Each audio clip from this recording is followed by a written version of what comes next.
हाँ जी दोस्तों, आवाज नहीं आ रही थी ना आप सबको? अब आएगी आवाज। एक बार दोबारा मैं सब कुछ आपको अच्छे से समझा देता हूं, जो जोश भरा इंट्रोडक्शन मैंने आप सबको अभी दिया था।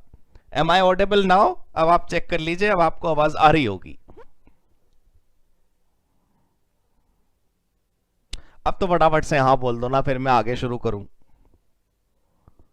यस, अब आ रही है। तो आई वॉज सेइंग कि टॉट, TORT, टॉट, ये एक अंग्रेजी का वर्ड जरूर है, लेकिन ये फ्रेंच ओरिजिन का है। इसका मतलब है सिविल रॉन्ग। इसका मतलब है कुछ गलत जरूर करा गया है, भले ही वो गलत किसी एक इंसान के साथ किया गया हो, लेकिन उसका असर पूरी की पूरी सिविल सोसाइटी पर पड़ता है। कुछ ऐसे गलत काम, कुछ ऐसे अपराध जो धोखा तो है, लेकिन उन्हें फ्रॉड नहीं कह सकते, क्योंकि उसका असर पूरी दुनिया पर पड़ रहा है, पूरे समाज पर पड़ रहा है। एटलीस्ट जहां पर वो हो रहा है उस जगह के सभी लोगों पर तो उसका असर पड़ेगा ही पड़ेगा। देखिए, फ्रॉड का मतलब भी धोखा और टॉट का मतलब भी धोखा, तो कुछ तो फर्क होगा ना दोनों में। So any wrong done privately to a person is a fraud. Any wrong done privately to a person is fraud. Anything done wrong to a person which has an impact on the entire society is called tort. समझ आया आपको? Basic meaning समझिए पहले। धोखा एक के साथ और धोखा एक के साथ जिसका असर सबके साथ, दोनों में फर्क है। कौन कौन से धोखे हो सकते हैं उनके उदाहरण मैं आपको समझाऊंगा, एक एक चीज मैं आपको बताऊंगा। धीरे धीरे मेरे साथ बने रहिए टॉर्ट वाले चैप्टर में, ठीक है? Dheeraj from Alwar Rajasthan, Palak Delhi, Manas Dikshit Mainpuri, good. Hi दोस्तों, so law relating to tort we are here. देखिए यहां पर क्या लिखा है। The word tort is a French equivalent word of English word wrong. The word tort is derived from the Latin language from the word tortum. The simply stated tort means wrong, but every wrong or wrongful act is not a tort. हर चीज wrong नहीं होती, right? देखिए, tort is really a kind of civil wrong as opposed to criminal wrong. Wrongs in law are either public or private. Public wrong भी हो सकते हैं, private wrong भी हो सकते हैं. Tort means a civil wrong which is not exclusively a breach of contract or breach of trust. भाई आपने contract तोड़ दिया, तो सामने वाली पार्टी के साथ आपने गलत काम करा, तो जो आपने गलत करा उसका कॉम्पेंसेशन दे दिया आपने। लेकिन यहां पर कुछ ऐसा रॉन्ग होगा जो सबके ऊपर असर डालेगा। मैं आपको जजमेंट सुनाता हूं, ये देखो आप, जो ये वाला पैराग्राफ है आप वो ध्यान से पढ़िए।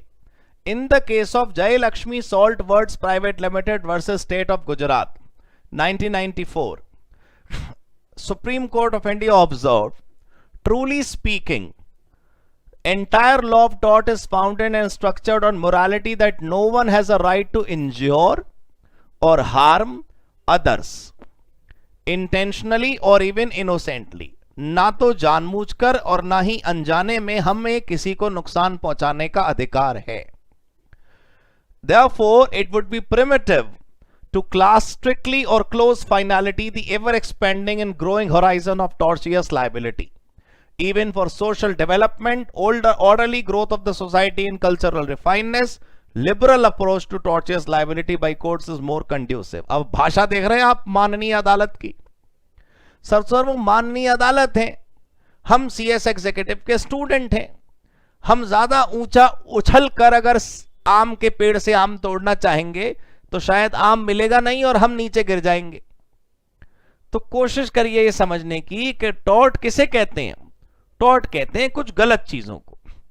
अभी अगले हेडिंग में वहां पर मैं आपको कंडीशंस के पॉइंट सुनाऊंगा। ये कंडीशंस अगर फुलफिल हो गई तो फिर वो वाली गलती टॉर्ट है। अगर ये कंडीशन फुलफिल नहीं हुई तो वो टॉर्ट नहीं है। अगर आपको मैं अभी क्वेश्चन दिखाऊंगा एक, अगर आपको जरा सा भी कंफ्यूजन हो कि समझ नहीं आ रहा कि दुनिया में तो बहुत कुछ गलत हो रहा है, कैसे पता लगाएंगे कि ये टॉर्ट है और ये टॉर्ट नहीं है, ये वाली गलती टॉर्ट है और ये वाली गलती टॉर्ट नहीं है, हम कैसे पता लगा पाएंगे? तो आप क्वेश्चन समझिएगा, क्वेश्चन की लैंग्वेज पढ़िएगा, आपको क्लैरिटी ऑफ पिक्चर हो जाएगी कि हाँ ये गलत है। देखिए क्या होता है,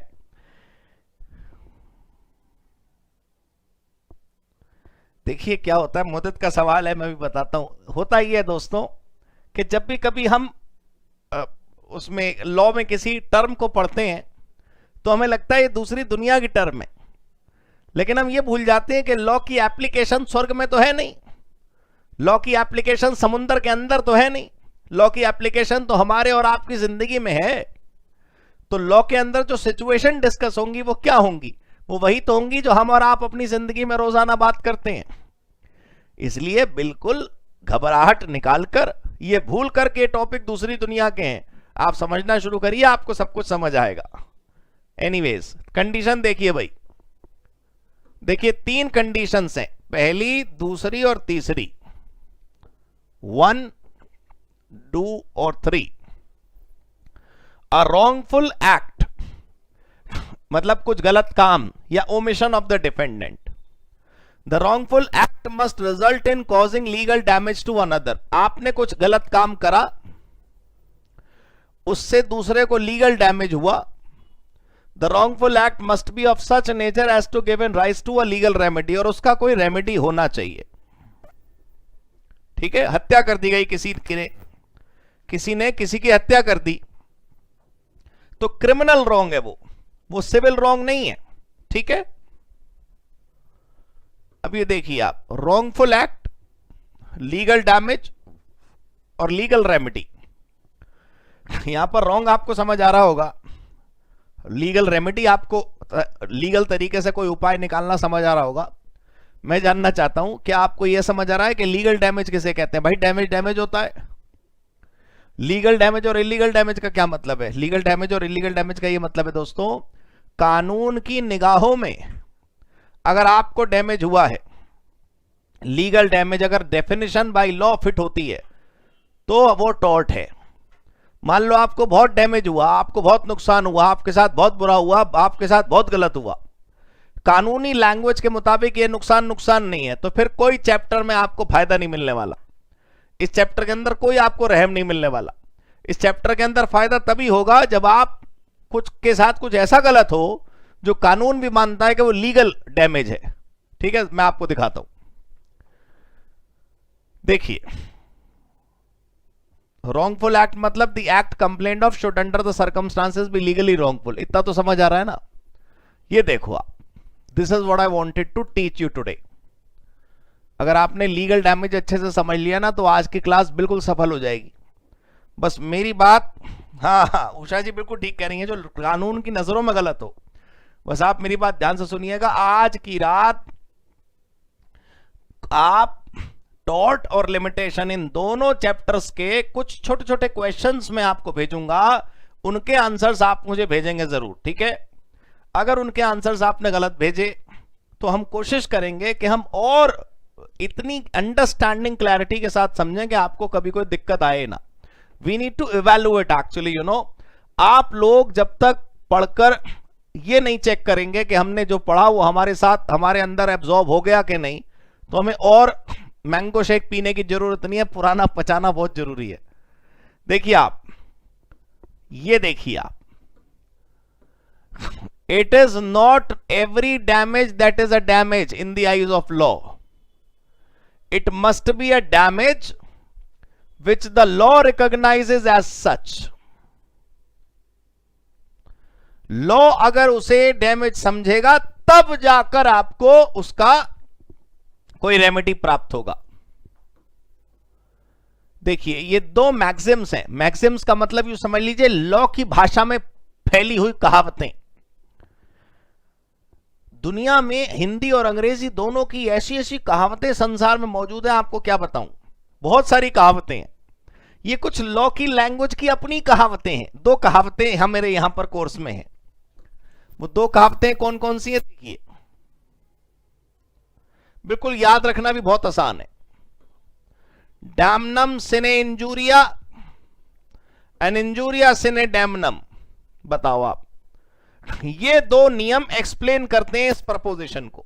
ये 2 नियम, ये 2 कहावतें, ये 2 मैक्सिम, ये 2 कॉन्सेप्ट, ये 2 पॉइंट अगर आपको समझ आ गए तो समझ लीजिए कि आपके साथ बिल्कुल न्याय हो गया और आपको समझ आ गया कि लीगल डैमेज क्या होता है। कोई क्वेश्चन हो भाई तो पूछ लेना प्लीज। ठीक है, वापस इसको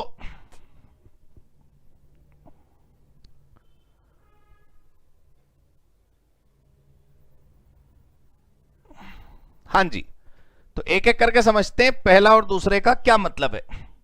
सबसे पहली वाली आप मैक्सिमम समझिए क्या कहती है ये। डैमनम सिने इंजूरिया मतलब, डैमनम मींस हार्म, मतलब कोई नुकसान, लॉस या damage in respect of money, comfort, health etcetera. Injuria means infringement of a right conferred by law on the plaintiff. Injuria मतलब, वैसे इंजूरिया चोट को कहते हैं, लेकिन यहां पर आपने सामने वाले के साथ गलत करा ना, आपने हार्म पहुंचाया किसी को तो उसको चोट लग गई। The maxim means that in a given case a man may have suffered damage yet have no action in tort because the damage is not to an interest protected by the law of tort। ये line पढ़ो बस, जितनी मैंने पीले रंग से highlight करी है। हो सकता है किसी ने कुछ गलत करा, किसी के साथ गलत करा। A man may have suffered damage, तेरे को नुकसान हो गया, तेरे साथ गलत हुआ, तेरे साथ बुरा हुआ, बिल्कुल गलत बात है, लेकिन फिर भी तू कुछ एक्शन नहीं ले पाएगा, तेरे को कोई रेमेडी नहीं मिलेगा, क्योंकि तूने जो डैमेज तेरे साथ हुआ is not an interest protected by the law of tort. वो टॉर्ट वाले चैप्टर में कवर्ड नहीं है। भाई मैंने अभी अभी आपको बताया ना कि गलत की कोई डेफिनेशन तो होती नहीं, गलत की कोई पर्टिकुलर परिभाषा नहीं होती। जिंदगी में न जाने कितनी चीजें गलत हो सकती हैं इंसान के साथ। उस गलत की लिस्ट में से जितने गलतियां टॉर्ट की डेफिनेशन में कवर होती हैं, सिर्फ उनके लिए ही आपको यहां पर न्याय मिलेगा। हेडिंग दोबारा देखिए, डैमनम सिने इंजूरिया। डैमनम भी हुआ मतलब डैमेज भी हुआ, इंजूरिया भी मतलब चोट भी लगी, नुकसान भी पहुंचा, लेकिन आपको कोई उपाय नहीं मिलेगा, because that wrong is not wrong in the definition of tort. Clear हो गई बात। दूसरा देखो आप, injuria cine damnum, it means injury without damage. Where there is no damage resulted yet it is an injury or wrong in tort where there is infringement of legal right। देखो भाई, आपने किसी का अधिकार छीन लिया, आपने किसी का अधिकार छीन लिया, आपने उसको उसका अधिकार एंजॉय नहीं करने दिया, तो सामने वाले को कोई नुकसान नहीं पहुंचा, फिर भी वो आपके खिलाफ केस कर सकता है। किसी की प्रॉपर्टी है, उसने उस प्लॉट पे बोर्ड लगा रखा, भाई ये आम रास्ता नहीं है, इससे चल के मत जाओ, हम तो बाइक उधर से ही निकाल लेंगे, आम रास्ता हो ना हो ऐसी तैसी, खाली प्लॉट है भाई, क्या फर्क पड़ता है ना। तो आप तो उधर से निकल गए, वो उस किनारे वो खड़ा था, उसने पुलिस बुला ली, ये देखो मेरे प्लॉट से होकर जाती है पब्लिक। आपने कहा इंस्पेक्टर साहब यार खाली प्लॉट पड़ा है, इसमें भी हम पूछ कर जाएंगे क्या? अब इन्हें हम घंटी लगाएं, फोन मिलाएं, पूछें आपका प्लॉट खाली है उधर से होकर निकल जाऊं? अरे हम निकल गए ना दोस्तों ना। वो उसकी जगह है, खाली हो या भरी हो, उसे कोई नुकसान थोड़ी हुआ तुम्हारे उस प्लॉट से होकर गुजर जाने में, लेकिन फिर भी वो कह रहा है जज साहब मेरे प्लॉट का दुरुपयोग कर रही है मेरी कॉलोनी की जनता, तो वो टॉर्ट है। इसका मतलब ये हुआ कितना नुकसान हुआ किसी को, इससे हमें कोई मतलब नहीं, कितने रुपए आपकी जेब से चले गए इससे हमें कोई मतलब नहीं। What really matters is whether the wrong done with you is infringement of a right to be enjoyed by you or not। आपको कानून ने कोई अधिकार दिया और किसी ने वो अधिकार छीन लिया और आपको उसको एंजॉय नहीं करने दिया, वो वाला जो अधिकार आपसे छिन गया, जिसकी वजह से आपको नुकसान हो सकता था भले ही नहीं हुआ, वो टॉर्ट है। समझे आप? देखिए आप, injury without damage, that is where there is no damage resulted yet is an injury or wrong in tort where there is infringement of a legal right not resulting in harm but plaintiff can still sue। लेकिन वो फिर भी case कर सकता है। अब मैं चाहता हूं कि आप एक मिनट मुझे दें, मैं आपको कुछ क्वेश्चंस पढ़ के सुनाना चाहता हूं।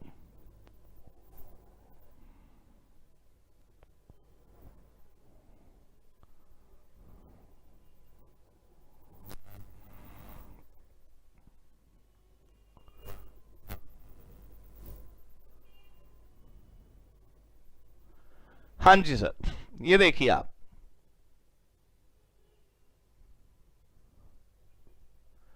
Anil and Amit are two partners of a firm. दो पार्टनर्स हैं. Anil, while ordinarily dealing with another firm, bribed that firm's clerk to divulge secret relating to the other firm. मतलब दो पार्टनर में से एक पार्टनर ने तो किसी दूसरे फर्म के साथ कोई बिजनेस करा और उस दूसरी फर्म के क्लर्क को रिश्वत दे दी कि वहां से थोड़े सीक्रेट निकल कर आए, relating to other firm where that clerk was working. In this case, who shall be liable, whether both the partner, that is Anil and Amit, or only Anil? ये क्वेश्चन है टॉट का, scanner का. ये जितने भी question यहां पर आपको मिलेंगे दोस्तों, ये सब मेरे बनाए हुए नहीं है, मैं लेखक नहीं हूं.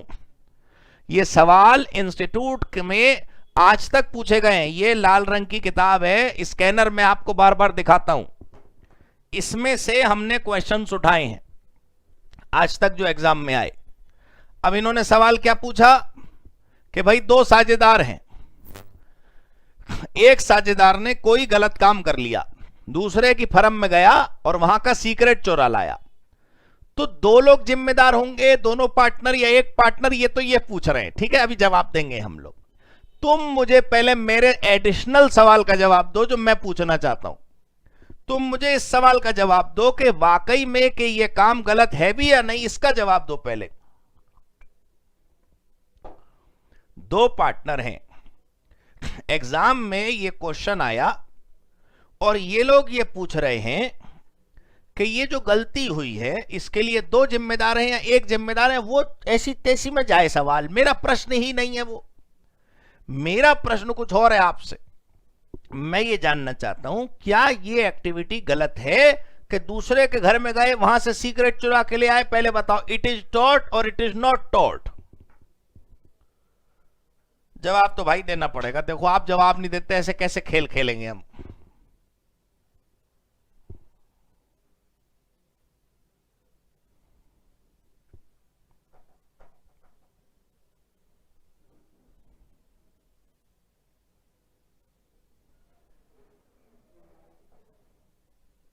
कोई जवाब नहीं दे रहे आप.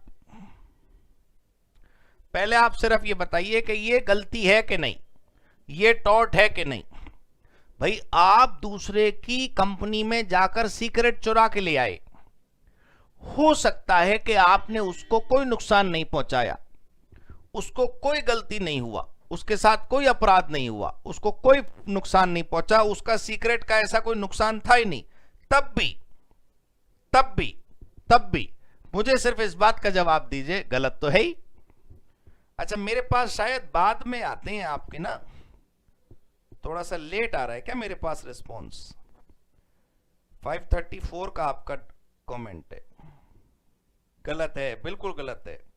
देखिए उषा जी और बाकी लोग जो ये कह रहे हैं कि ये एक जिम्मेदार होगा या दो जिम्मेदार होगा, वो दूसरा प्रश्न है. प्लीज पहले आप मान गए ना कि ये टॉट है.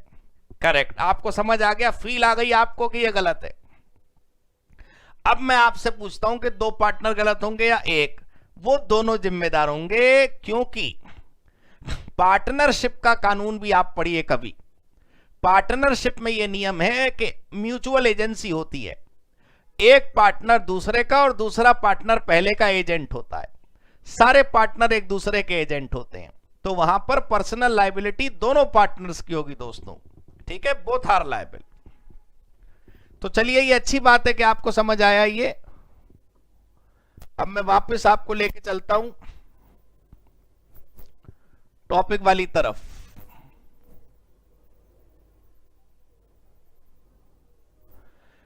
दूसरा हम बात कर रहे थे ये इंजुरिया सिने डैमनम के बाद लीगल रेमेडी. टॉर्ट में बस वही कॉन्सेप्ट्स कवर है जिनका लीगल रेमेडी है, तो वो तो लीगल रेमेडी तो होता ही है, उसमें क्या है. ठीक है, अब देखो काइंड ऑफ टॉर्चियस लाइबिलिटी. टॉर्ट के अंदर लाइबिलिटी कितने प्रकार की होती है? पहले तो लिखो मोस्ट इंपॉर्टेंट.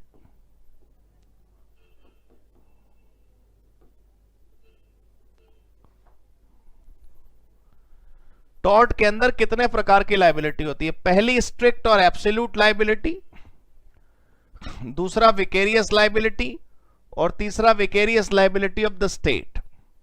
जब एग्जामिनर आपसे पूछे कि भाई लाइबिलिटी टॉर्ट के अंदर कितने प्रकार की होती है, तो तीन प्रकार की होती है. लेकिन तीन के अंदर आपको दूसरी और तीसरी सिमिलर लग रही होगी, सर वो सिमिलर बिल्कुल नहीं है, अलग अलग है। देखिए, पहला स्ट्रिक्ट और एब्सोल्यूट लायबिलिटी, दूसरा विकेरियस लायबिलिटी, तीसरा vicarious liability of the state. सबसे पहला स्ट्रिक्ट और एब्सोल्यूट लायबिलिटी किसे कहते हैं? स्ट्रिक्ट का मतलब तो आप जानते हैं, कठोर। सपोज करिए कि जिसने गलती करी उसने अनजाने में गलती करी, उसने कुछ गलत करना नहीं चाहता, वो तो बेचारा अननेसेसरी फालतू में फंस गया। इनोसेंटली हमसे गलती हो गई, माई बाप हम नहीं चाहते थे ये करना, लेकिन बस हे हरी हो गया हमसे। उसे कहते हैं स्ट्रिक्ट लायबिलिटी या फिर एब्सोल्यूट लायबिलिटी। देखिए आप, in some tort the defendant is liable even though the harm to the plaintiff occurred without intention or negligence। हमारी कोई लापरवाही नहीं, हमारी कोई इंटेंशन नहीं, हम तो मासूम कहीं बैठे थे और बस ये अपराध हमसे हो गया। In other words, the defendant is held liable without fault. ठीक है, कैसे होता है ये देखिए।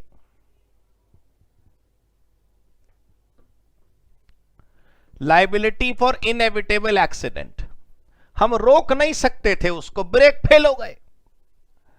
अब वो कहीं तो जाकर अटकनी थी गाड़ी, किसी को जाके तो लगनी थी, कोई पेड़ पहाड़ी नदी तालाब कुछ होते तो हम ही जाकर टक्कर मार देते, सामने से आ रही थी दूसरी गाड़ी। Such liability arises in cases where damage is done by the escape of dangerous substances brought or kept by anyone upon his land। जमीन पर रखकर, हमारी जमीन पर कोई ऐसा सब्सटेंस रखा है। Such cases are where a man is made by law an insurer of other against the result of his activities। मैं प्लेंटिव का मतलब बता देता हूं। अच्छा, ऋतिक बता रहे हैं, वाह भाई वाह। प्लेंटिव का मतलब होता है शिकायतकर्ता। देखिए दोस्तों,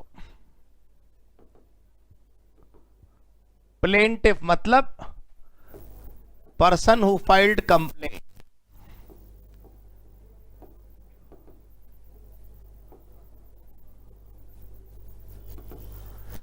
तो जिसने केस कराए वो होता है ये, जिसने केस कराए, जिस पर केस हुआ है वो नहीं होता। ठीक है, अब defendant soon low.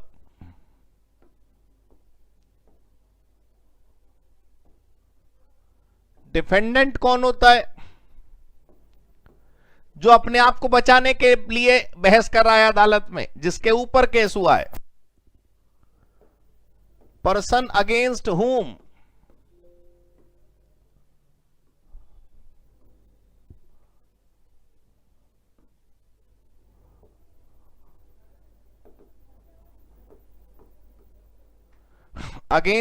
complaint is filed।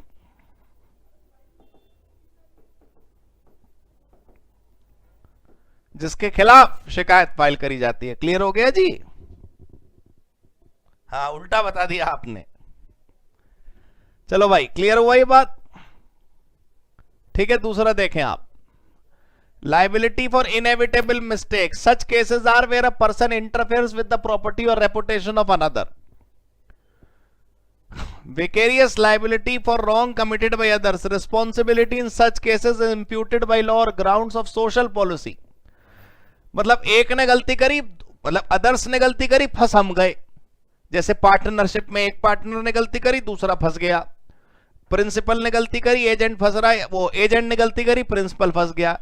Employ ने गलती करी, एम्प्लॉयर फंस गया।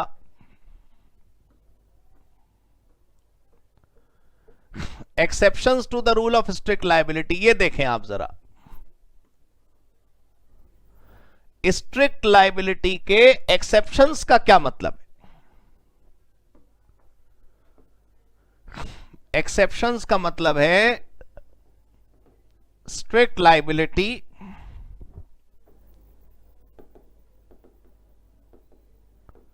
will not apply, strict liability will not apply in following cases।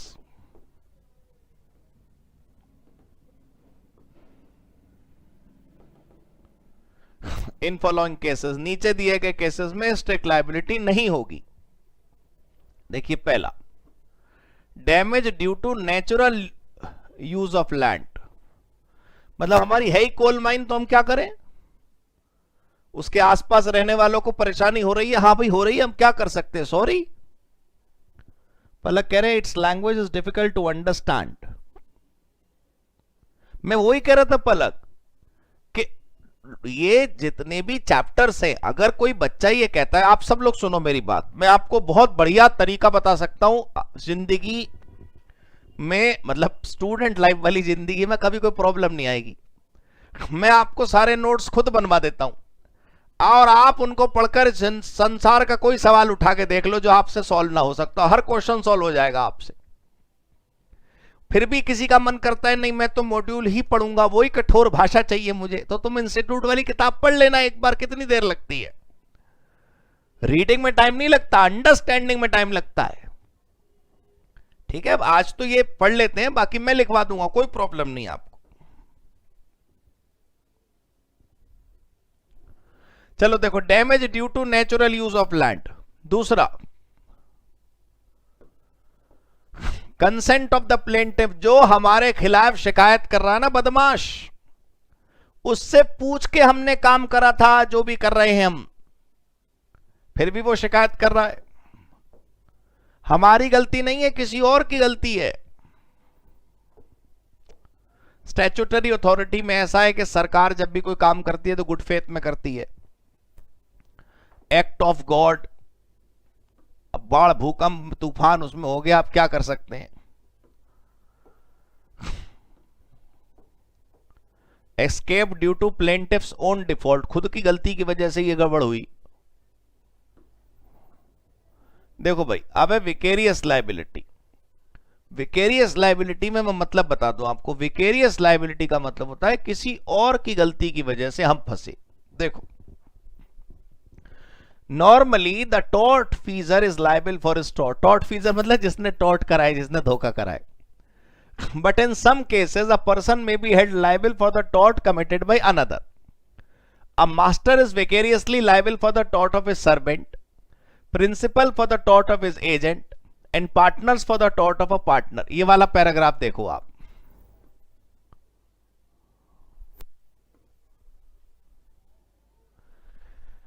this is known as vicarious liability.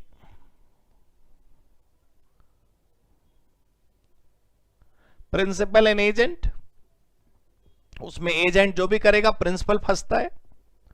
Partners, अभी जो आपने क्वेश्चन सुना, master and servant, employer and independent contractor.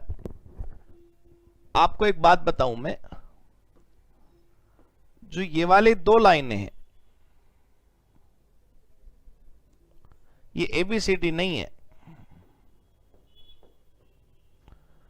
Employer and independent contractor का मतलब है कि जैसे आपको सिक्योरिटी गार्ड का सिस्टम पता है, हाँ उषा वर्मा कह रही है इट्स लाइक दैट, करे कोई भरे कोई, राइट। आपने सिक्योरिटी गार्ड देखे शॉपिंग मॉल में, हॉस्पिटल्स में, जगह जगह। वो सिक्योरिटी गार्ड जिस शॉपिंग मॉल के बाहर खड़े हैं ना, शॉपिंग मॉल उनका एम्प्लॉयर नहीं है, शॉपिंग मॉल का ओनर उनका एम्प्लॉयर नहीं है, उसका एम्प्लॉयर कोई और है। वैसे ही बिल्डिंग बनती है, कॉन्ट्रैक्टर के साथ होता है, लेबर के साथ होता है। तो वो शॉपिंग मॉल के बाहर जो आदमी खड़ा है, वो किसी ऑर्गेनाइजेशन के बाहर खड़ा है, लेकिन वो किसी और का एम्प्लॉई है। तो अगर उन दोनों में से शॉपिंग मॉल का ओनर और जिस ठेकेदार से हमने वो वर्कर मंगाया, दोनों लोग फंसेंगे, एक की गलती के लिए दूसरा भी जाएगा। अगर उस सिक्योरिटी गार्ड को सैलरी नहीं मिली, तो सोचो सैलरी तो उसकी एजेंसी ने नहीं दी ना, हमने सिक्योरिटी एजेंसी से 10 सिक्योरिटी गार्ड मंगाए अपने मॉल को प्रोटेक्ट करने के लिए, मॉल के चारों तरफ सिक्योरिटी गार्ड खड़े कर दिए। अब उस 10 सिक्योरिटी गार्ड में से किसी एक को सैलरी नहीं मिली, तो हमने भी उस सिक्योरिटी कंपनी को पेमेंट नहीं करनी चाहिए। अगर वो सिक्योरिटी गार्ड शिकायत करेगा लेबर लॉ में, तो गिरफ्तारी के लिए जो वारंट आएगा वो दोनों लोगों का आएगा, मॉल के मालिक का भी और उसका भी, जो एजेंसी है जहां से हमने मंगाया। समझे आप? ये था इंडिपेंडेंट कॉन्ट्रैक्टर।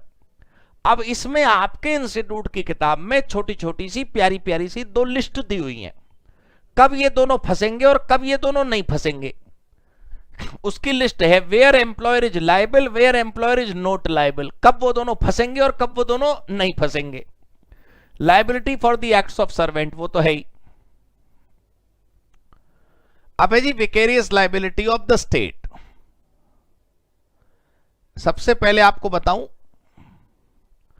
इंग्लैंड और इंडिया की पोजीशन का डिफरेंस पता नहीं क्यों पढ़ाया जाता भारत में। वो ठीक है कि हमारा कानून अंग्रेजों से ही उठकर इधर आया, अंग्रेज यहां पर थे, वो सब कुछ मुझे समझ आता है, लेकिन आज 21वीं सदी में 2022 भी इतना समय निकल गया, 22 में भी कितने सारे दिन। आज के जमाने में तो हमें कम से कम इंडियन पोजीशन पढ़नी चाहिए, किताब में है तो पढ़ लेते हैं। स्टेट मतलब सरकार, स्टेट मतलब राजा, स्टेट मतलब गवर्नमेंट, उसकी लायबिलिटी क्या होगी देखिए आप। इंग्लैंड में क्या पोजीशन है पहले वो पढ़ते हैं। एट कॉमन लॉ मतलब इंग्लैंड के लॉ के मुताबिक crown could not be sued in tort, माननीय राजा और माननीय रानी के खिलाफ केस नहीं हो सकता, either for wrong actually authorised bye it और कमिटेड बाय इट सर्वेंट। सरकार मतलब राजा और रानी ने खुद वो ऑथराइज करे हो या उनके एजेंट्स ने करे हो। With the passing of the Crown Proceeding Act, the Crown is liable for the torts committed by its servants, just like private individual. Thus, in England, the Crown is now vicariously liable for the tort of its servants. मतलब क्या हुआ, 1947 से before और 1947 के after की position England में अलग अलग है। 1947 से before no liability of the Raja, और इसमें लाइबिलिटी ऑफ द राजा। ठीक, अब भारतीय पोजीशन देखते हैं, इंडियन पोजीशन क्या है। Unlike the crown proceeding act 1947 of England, we have no statutory provision with respect to the liability of the state in India. When a case of government liability comes before the court, the question is whether the particular government activity जिसकी वजह से tort हुआ was the sovereign function or non-sovereign function. It is a sovereign function, it could claim immunity, otherwise not. मतलब क्या हुआ मैं आपको बताता हूं, ये देखिए आप। Generally the activities of commercial nature can be carried out by the private individual are termed as non-sovereign function. Crown मतलब गवर्नमेंट इंग्लैंड की। अब मेरी बात पहले ध्यान से सुनिए, भारतीय position vicarious liability of the state नाम के टॉपिक पर। भारत में अगर सरकार के रूप में कोई काम कर रही है, कॉमर्शियल एक्टिविटी नहीं, सरकार के रूप में काम कर रही है और उसकी वजह से किसी को कोई नुकसान पहुंचता है तो वो कोई शिकायत नहीं कर सकता। सरकार ने जानबूझकर कोई नुकसान नहीं पहुंचाया, गुड फेथ में सब काम करती है सरकार। लेकिन ये जो सरकारी एंटरप्राइज हैं, Bharat petroleum, Indian oil, state trading corporation, mines and mineral trading corporation, ये सरकारी संस्थाएं जो कमर्शियल एक्टिविटी कर रही हैं, ये सरकार नहीं है, सरकार द्वारा खोले गए व्यापार हैं ये। तो सरकार की अपनी कोई जिम्मेदारी नहीं है भारत में, ठीक है। हाँ, फॉर एग्जाम्पल पेंटालून के बाहर गार्ड खड़ा है तो उसको पेंटालून ने एम्प्लॉय नहीं किया, ये मत। यस पलक, करेक्ट। पेंटालून ने किसी दूसरी कंपनी को फोन करा, हेलो मैं पेंटालून बोल रहा हूं, मुझे 6 सिक्योरिटी गार्ड चाहिए, तो वो 6 सिक्योरिटी गार्ड आ जाते हैं और रोज रहते हैं। पेंटालून को कोई चक्कर नहीं है उनको सैलरी देने का, प्रोविडेंट फंड ईएसआई का ध्यान रखने का, कुछ नहीं। अपन को तो गार्ड मिलता है और हम पेमेंट कर देते हैं उसको, सिक्योरिटी कंपनी को। हमें तो रोज गार्ड मिलता है 365 दिन, दिवाली, दशहरा, ईद, नया साल, पोंगल, क्रिसमस। अगर आज गार्ड छुट्टी पर है तो सिक्योरिटी कंपनी की टेंशन है कि वो दूसरा गार्ड भेजेगी, ठीक है ना। चलो, बिल्कुल क्लियर हो गई बात। अब देखो आप,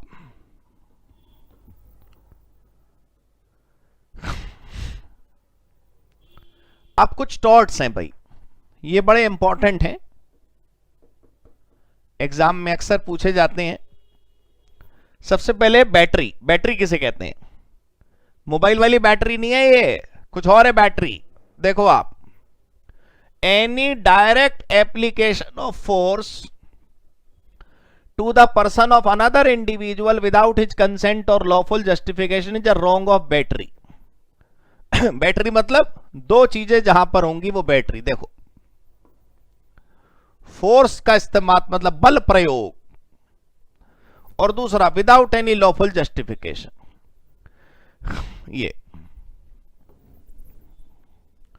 even though the force used is very trivial, मतलब हल्की, does not cause any harm, the wrong is committed thus even to touch a person in anger और without any lawful justification is battery. तूने मुझे छुआ कैसे? Collar पकड़कर आ तो आप, चलो ठीक है, लड़ाई वाला पोस्चर है आपका, आपने सामने वाले का कॉलर खींच के बोला बात सुन भाई, ये तो चलो युद्ध करने की तैयारी है आपकी।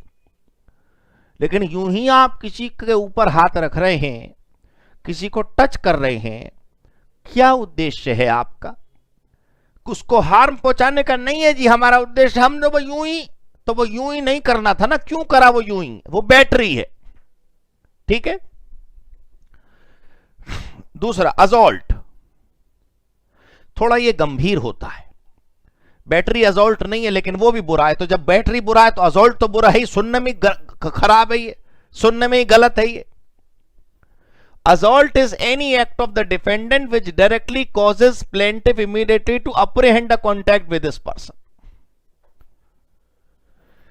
When the defendant by his act creates an apprehension in the mind of plaintiff, जब मैं सामने वाले को धमकी देता हूं कि मैं तेरे खिलाफ बैटरी करने जा रहा हूं, the tort of assault is committed. The law of assault is substantially the same, जैसा कि बैटरी है, लेकिन दूसरे वाले में क्या है? करना नहीं है वो काम, टच करना नहीं है, बस बोलना है मैं वहां आया ना तो बस तू देखियो, ये दिस इज असॉल्ट। और वहां आके वो जो कॉलर आपने खींचा, दैट इज बैटरी। फर्क समझ आया आपको? बॉडीली हार्म तो वो तो नाम सही है, अ विलफुल एक्ट और statement of defendant calculated to cause physical harm, सामने वाले को नुकसान पहुंचाने के उद्देश्य से ही आपने जो काम करा वो बॉडीली हार्म।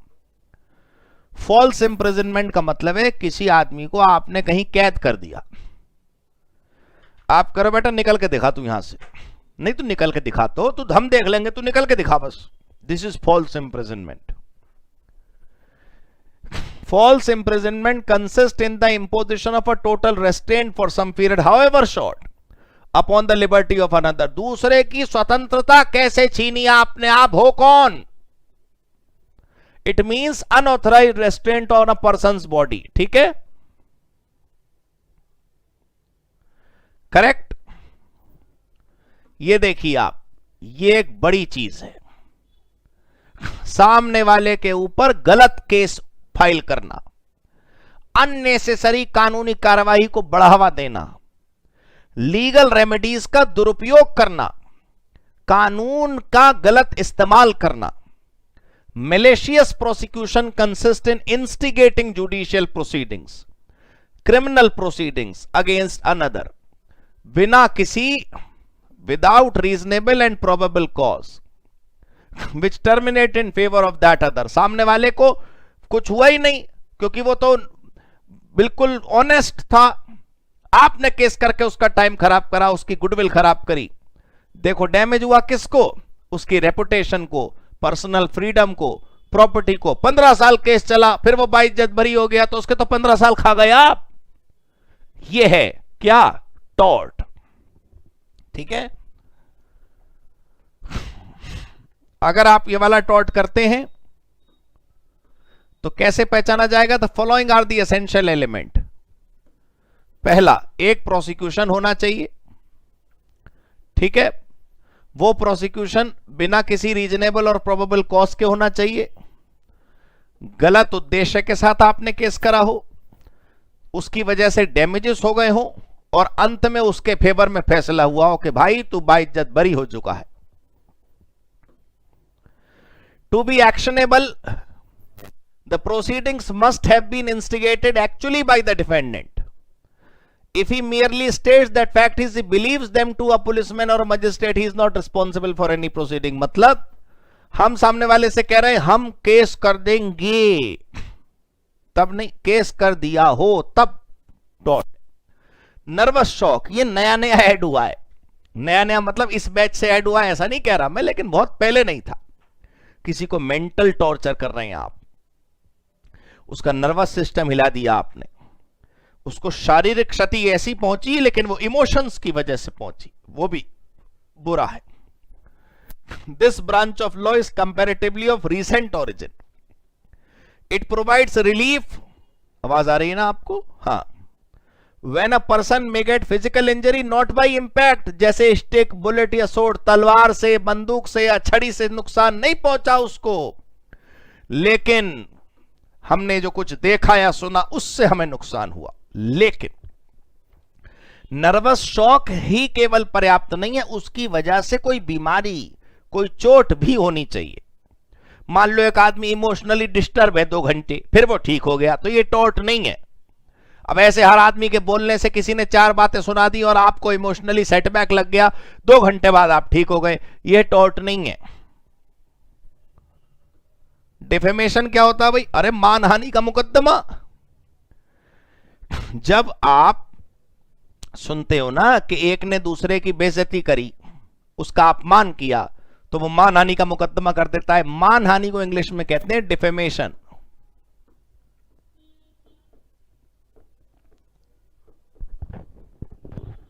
भाई फेम मतलब फेमस होना, डी फेम मतलब वो गलत दिशा में फेमस होना।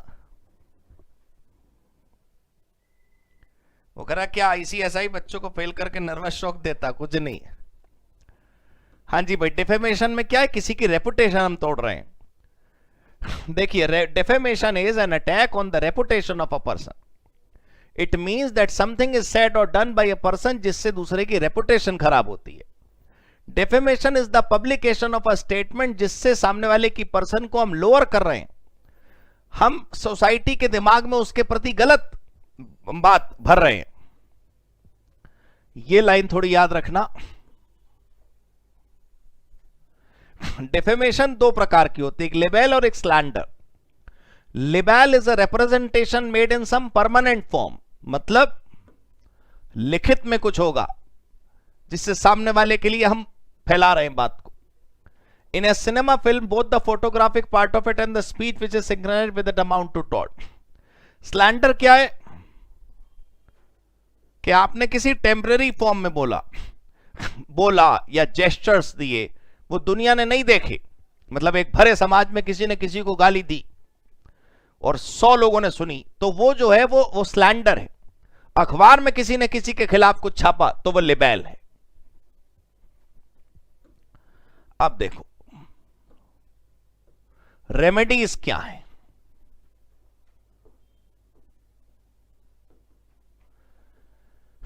What to do if tort is done? भाई हो गया टॉर्ट, अब क्या करूं?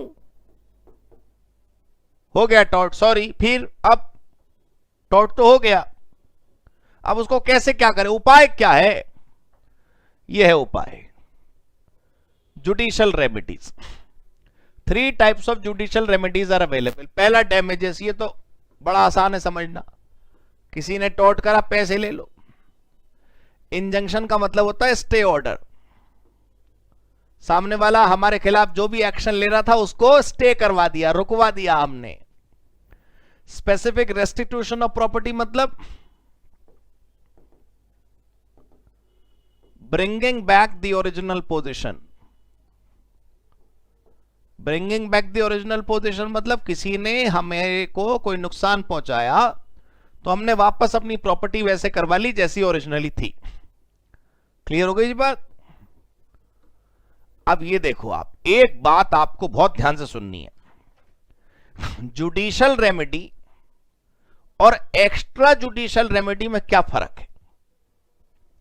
जुडिशियल रेमेडी तो ये है कि भाई आप अदालत गए, केस चला कुछ महीने कुछ साल, और फिर आपको फैसला मिल गया, वाह भाई वाह, बधाई हो, हम जीत गए। एक्स्ट्रा जुडिशियल रेमेडीज का मतलब है कि हम अदालत न गए न जा पाए, सामने वाला तो तलवार लेकर आ गया था मारने, अब हम अदालत में जाते हो तो उसकी तलवार तो चल चुकी होती तब तक। उसने उधर से तलवार चलाई, हमने भी बंदूक निकाल ली, लाइसेंस ले रखा था ना पिछले साल से। इसका मतलब क्या हुआ? कुछ ऐसे उपाय नीचे लिखे हुए हैं, कुछ ऐसे उपाय अभी आपको लिस्ट में मिलेंगे जो अदालत से बाहर हैं लेकिन फिर भी ठीक है। कौन से उपाय हैं देखिए आप। पहला, self defence. It is lawful for any person to use reasonable force to protect himself. अपने आप को प्रोटेक्ट तो करेगा आदमी। Prevention of trespass. कोई आदमी हमारी संपत्ति से होकर गुजर रहा है, हम कह रहे हैं भाई इधर से नहीं जाओगे आप। An occupier of land or any person with his authority may use reasonable force to prevent trespassers entering. हम रोक सकते हैं कि भाई तुम नहीं आओगे, हमारी बॉडीगार्ड तुम्हें उठा के फेंक देंगे हमारे प्लॉट से। हिम्मत कैसे हुई यहां पैर रखने की तुम्हारी? A person wrongfully disposed of land. हमारी जमीन किसी ने छीन ली, हम दोबारा उसको प्राप्त कर सकते हैं। Recaption of goods. It is neither a crime nor a tort for a person entitled to possession of a chattel to take it either peacefully or by the use of a reasonable force. हमारा सामान कोई उठा के ले गया, हम फिर उठा के ले आएंगे उसको। Abatement of nuisance. कोई न्यूसेंस क्रिएट कर रहा है और हम उसे ना रोकें। The occupier of land may lawfully abate, मतलब रोकना। Any nuisance injuriously affecting it, thus by he may out over hanging branches as spreading roots from his neighbor's trees, but upon giving notice by choosing the least mischievous method and avoiding unnecessary damage. बगल वाले बंगले में पेड़ है, उस पेड़ की branches for example हमारे बंगले में घुसने लगी। बहुत सूचना देने के बाद भी उस पड़ोसी ने कुछ करा नहीं, हमने कल उसकी ब्रांचेस कटवा दी पेड़ की। लेकिन कैसे? क्या करके? सूचना देकर, सबसे कम शरारत करके, और कोई अननेसेसरी डैमेज नहीं। पता चला उसका तो पेड़ आ रहा था, हमने उसकी दीवार तोड़ दी, यह नहीं चलेगा। डिस्ट्रेस डैमेज फीजेंट, बहुत बढ़िया ये। An occupier may lawfully seize any cattle or any chattel which are unlawfully on his land. हमारी जमीन में तुम्हारी गाय क्या कर रही है भाई? हमने अपने प्लॉट का दरवाजा लगाया, हमने कहा ये नहीं देंगे हम वापस, पहले तुम माफी मांगो। ये क्या तरीका है? The right is known as that of distress damage feasant to distrain things which are doing damage. जो चीज हमें नुकसान पहुंचा रही हमने उसी को रोक लिया। ये देखो line, until compensation is paid for the damage. Clear हुई बात? दोस्तों देखो बात सुनो, अगर तुम ये सोचोगे, क्वेश्चन तो अभी हम नहीं कर रहे, अगर तुम ये सोचोगे कि हर गलत टॉर्ट है तो गलत बात है तुम्हारी। गलत की परिभाषा शुरू में बताई थी ना हमने। किसी ने रॉन्ग एक्शन लिया, किसी ने रॉन्ग एक्शन लिया, उससे कोई लीगल डैमेज हो और लीगल रेमेडी हो, तो रेमेडी में हमने पढ़ा था कि रेमेडी लीगल होनी चाहिए। लेकिन अगर तुम ये ध्यान से पढ़ोगे ये वाले पॉइंट, तो हो सकता है तुम्हें सुनने में इलीगल लगे ये 6 पॉइंट ABCDEF, कि किसी की गाय हमारे खेत में घूम रही है, हमने अपने खेत में पूरी उसकी बाउंड्री बना के हमने उसे कैद कर लिया, हम नहीं देंगे भाई तेरी गाय वापस, ना बिल्कुल नहीं, पहले तू हमें कॉम्पेंसेशन दे। ये काम तभी करना है जब वाकई में ऐसी गलती करी हो दूसरे व्यक्ति ने। अदालत में अगर आप किसी पड़ोसी का वो पेड़ जिसकी ब्रांचेस आपके आंगन में आ गई थी आप काट दोगे, तो वो भी तो अदालत जा सकता है। वहां पर आपको साबित करना पड़ेगा कि भाई हमने तो 6 नोटिस दिए थे, ये सुन ही नहीं रहे थे, हम क्या करते, हमने अपने हिस्से में जो पेड़ आ रहा था वो काट लिया। सारा खेल अदालत के न्याय भरा फैसले का है, सारा खेल एविडेंसेस का है। जिसके पास सबूत और गवाह होंगे वो जीत जाएगा। अब देखिए भाई क्या है, 2 चैप्टर आप पढ़ चुके हैं। I will send you the worksheet tonight, you can give me the answers by tomorrow. एक एक लाइन के छोटे छोटे प्यारे प्यारे सवाल कोशिश करिएगा उसको सॉल्व करने की, रात तक आप तक पहुंच जाएंगे। कोई खास सवाल आपका हो तो आप मुझे पूछिए, आई विल आंसर।